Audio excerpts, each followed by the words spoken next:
Welcome everybody to Making the Most Out of Master Networks membership. I am Sammy Vecchiola. I'm an area director with Master Networks, and I love to support members in Master Networks and make sure that they're getting the most out of it. Since my start in Master Networks, I've made over $100,000 in referrals, and I am not kidding when I say, let's make the most out of Master Networks. So just this year alone, I'm already at $30,000 and plus in referrals. So it's pretty big. This year was a big year. Last year was a big year for me. So I'm going to start by sharing my screen. So please let me know that you can see this. Thumbs up. All right, great. So I made my introduction, and one of the things that I just want to make sure that you understand is that Master Networks is just a tool in your toolbox, and you have to keep all of your tools sharp. That is so important. So I'm going to talk to you a little bit about my journey. This is me down at Connect, which is the national training conference that they have every single year. I really missed going this year, and I definitely will be there next year. It's an awesome opportunity to connect with people all over the country. I have friends in North Dakota, in Texas, in Florida, all over the place that are members of Master Networks and are people that I do business with. So I joined in the spring of 2016. I was approached at a young professionals event saying, hey, are you a real estate agent? Do you want to come to a meeting? And I said, sure, when is the meeting? And they said 7:30. So this was like a couple days later, and the woman that invited me followed back up and said, all right, well, we'll see you tomorrow morning. And I was shocked. I had no idea it was going to be 7:30 in the morning, and I didn't want to be a dork and say, I'm going to sleep in instead of coming to your meeting. So I went. And it was the best decision I've ever made, especially for my business. In my first year in Master Networks, 60% of my business came from Master Networks. And that's really big because I was only in my second year of real estate. So for me, it was a huge benefit to being a member of Master Networks. So in the fall of 2016, I was asked to come on to leadership and become their chapter events coordinator. I am a closet event planner, and I love getting together with people. I am a social butterfly. So being a chapter events coordinator made tons of sense, and I enjoyed it so much. And I was kind of, I guess, making waves because I had people like Tina and even Chaz Wilson have my name in their heads. And in the fall of 2017, when Chaz came to New York, he asked me to step in and become an area director. And the way he did that was he said, hey, are you interested in this role? And I said, what does it entail? He said, well, we have training scheduled for next week. Would you be able to fly out to Texas? And of course, I am obsessed with travel. So getting an opportunity to travel across the country for training, have an excuse to get on a plane and get out of here, I was totally down. So I went to training, and since then, I have been a loyal area director for the New York region. I've recently become the president of the regional advisory board team, which means that not only are we working to support all of you in making sure that you are supported, but we're also making sure that the region is capable of supporting you. So the regional advisory board team consists of leadership, training, operations, technology, growth and development, and I believe one in technology. Did I say that? I'm not sure. I'm missing one, but there is plenty of people there to support all of you, and I am helping. And culture, that was the one I was missing, and I'm here to support them in making sure that they are doing the right things for all of you. So just a few basics. The 5+1 book is the book that every training tidbit is pretty much based off of. It goes over the 5 business principles: thinking, timing, training, thinking. Now I have to remember it off the top of my head.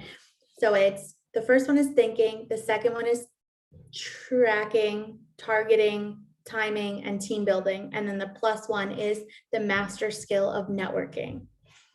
The hub is a website where you can go in and find all of the members of Master Networks.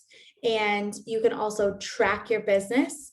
You can also get any kind of training material from there, any printed training material from there. There is tons of training. So if you're leading a group discussion and you don't really know where to start at the hub, and you can bring any Master Networks material to your group. Master Networks University is 144 hours of training videos. They are so cool. And what I love about it is it's only like 1 to 2 minute videos. So it's really easy to go through it. The main ones that I highly recommend are the chapter leadership videos, as well as the chapter orientation, member orientation, because you know what you know, but you don't know what you don't know. And sometimes getting a little bit of a refresher with those videos is so awesome. I'm going to go back to those things when we go into the questions, but I'm going to tell you how I found my success. So tracking. If you don't know me already, tracking is the number one thing to success, because how can you manage what you don't measure? So that is super, super important. I track using an Excel spreadsheet, but I also enter in once a month to the hub, all of my referrals, all of my face-to-faces, and any ROI that I've received from Master Networks. I only do it once a month because that's just how I have time blocked it, but you can do it once a week. You can do it when it happens. It doesn't really matter, but it's really important to track what you're doing. The one frustrating thing that I have is when a member of Master Network says, I am not getting anything out of this, because what are you tracking? Are you having face-to-faces? Who are you having face-to-faces with? It helps you be able to look back and see what you're doing and basically kind of tweak what you're doing to get the right business opportunities. The other thing that I've done is face-to-face meetings, and I'm very strategic about it. Very, very strategic. It is really important to make sure that you're having face-to-face meetings first with the people who naturally feed your business. Second, everybody in your chapter, because you never know where business is coming from. And third, members from other chapters. It is so silly that you only stick to your own chapter. There's over 400 members in the New York region right now, and I'm sure it's climbing today. And there's so much opportunity. You never know who knows who. The other thing is constant communication. I am always following up and making sure that I'm in touch with my people. If you're a member of Master Networks and you have some people in Master Networks that you consider friends, follow up with them. Say, hey, listen, I wanted to have a business conversation with you. I'm looking to get referrals. This is a great opportunity for me. Do you know anyone who knows these people? Because you don't have to do business with directly the people in Master Networks.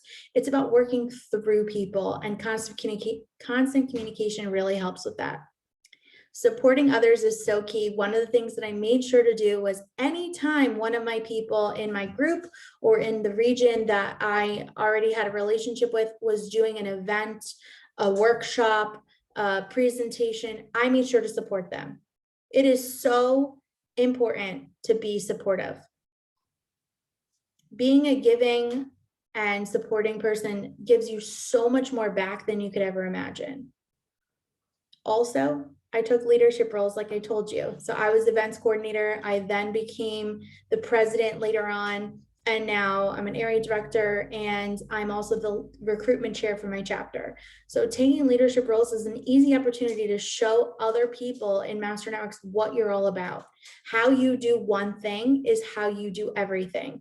If you take on a leadership role and you show everyone that you're on top of it, you have, you're providing value, people are going to know that you're doing that in your own business. So that is so vital to the success in Master Networks.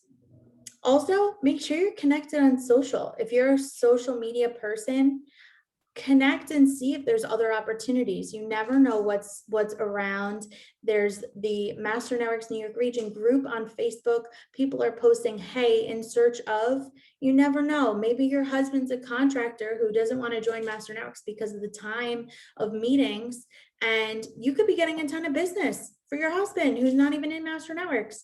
So that is something that I just want to make sure that you're all aware of. Those are the key things that I've done for success: connecting on social, taking leadership roles, supporting my fellow members, constant communication, not just showing up at meetings and then seeing you next week. I'm always communicating with people between the meetings, having face-to-face meetings, getting to know people on a deeper level, bonding with people is so important.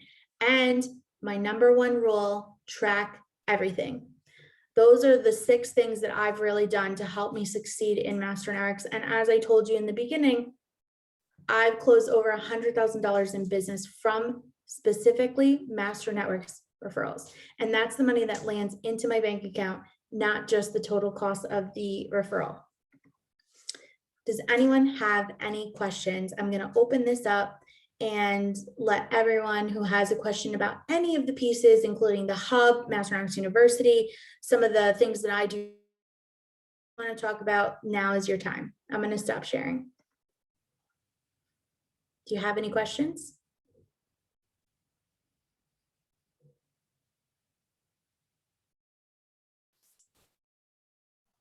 How long have you been involved in Master Networks now, Sammy?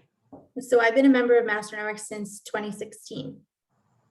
I don't do math, so you can do that yourself. We'll call it 5 years. Yeah, sure. Okay.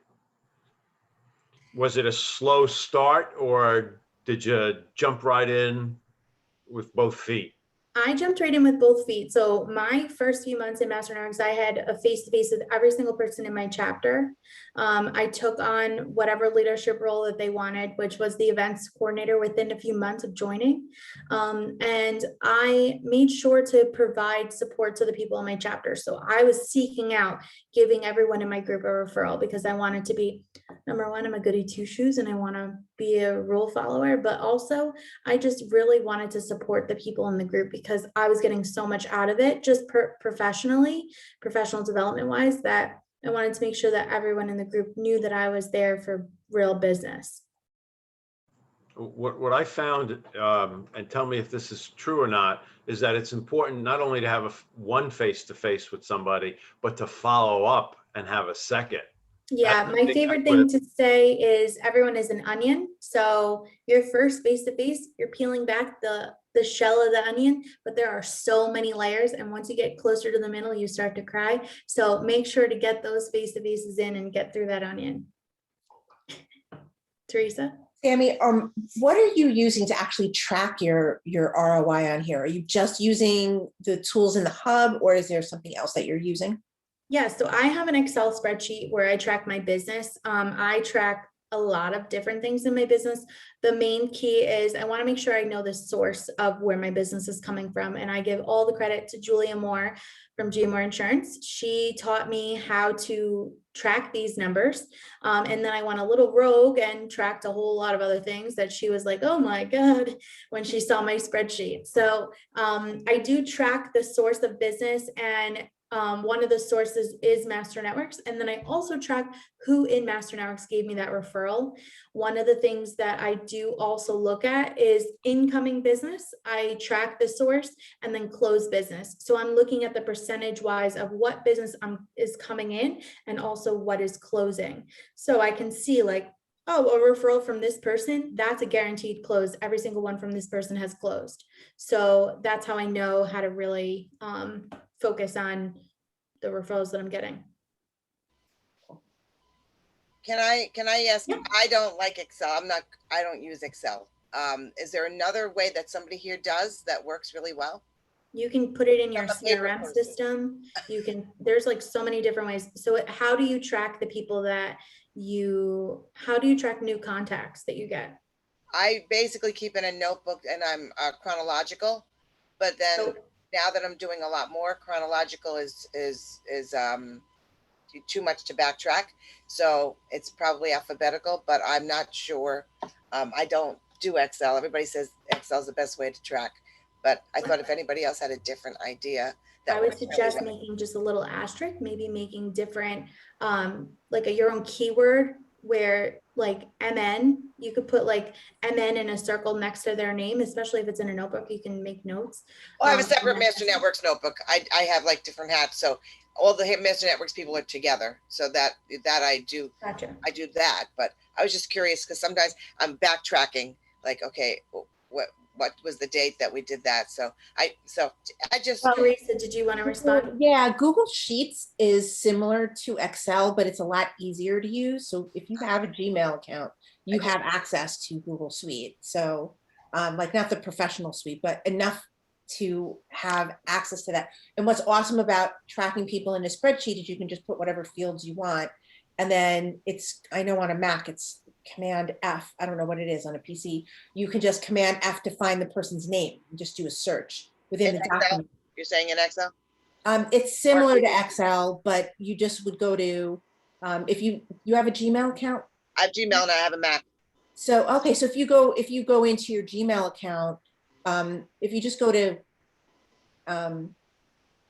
google.com, in the top right is that little 9-dot menu, and you click there, and then you can get into Google Drive from there, or you can actually just go to drive.google.com. Okay. And then you can get in, you can create documents or sheets. You know, if you really hate the spreadsheet thing, you could actually just make a table inside a document, and that would work as well. Okay, thanks. Anybody have any other questions? Go ahead, just- Dexter. Hey, Just Sammy. Thanks, Phil. So Sammy, you're in a very popular seat within every single chapter. So how does that work when you go visit the other chapters? Like, how do you jive with the other person? Do you not say that you're a realtor, but kind of imply it somehow, or people just know because you keep coming around? Like, how is that working? So that's a great question. And I'm going to go back and say face-to-faces are so important. If you are going to another chapter and your category is represented, it behooves you to respect that person that's in that seat. They are paying for the exclusivity just like you are in your own chapter. So one of the things that I've done is, luckily I've got the social currency from Tina to become an area director. But even if I wasn't an area director, I would still go and visit, maybe not as often, the other chapters in Master Networks to say, hi, I'm around, I'm in leadership, and I'm here to support, and I'm looking to connect with XYZ. I don't say my role, I don't say what I do, but I think it's really, really important, number one, to respect the person that has the seat, but number two, you're going there for a reason. It's to connect with other business professionals, utilize that time to connect with them. And then in those face-to-faces, you can talk about what you do. I never have said in a chapter meeting what I do if it wasn't my own chapter. I make sure of it. And even if someone brings it up, I brush it off because I don't want to acknowledge it. So. I think that's good, and just a little feedback for Master Networks as a whole. I've only visited a couple chapters. I really don't do the visiting because of my seat. I always respect and just say, hey, I'm from Yorktown visiting. That's it. But I've heard other people not do that, and even when I hear that happen, I still stay respectful. But that's something that probably should be really targeted and communicated more so for the new people, because I don't think that people are doing it maliciously.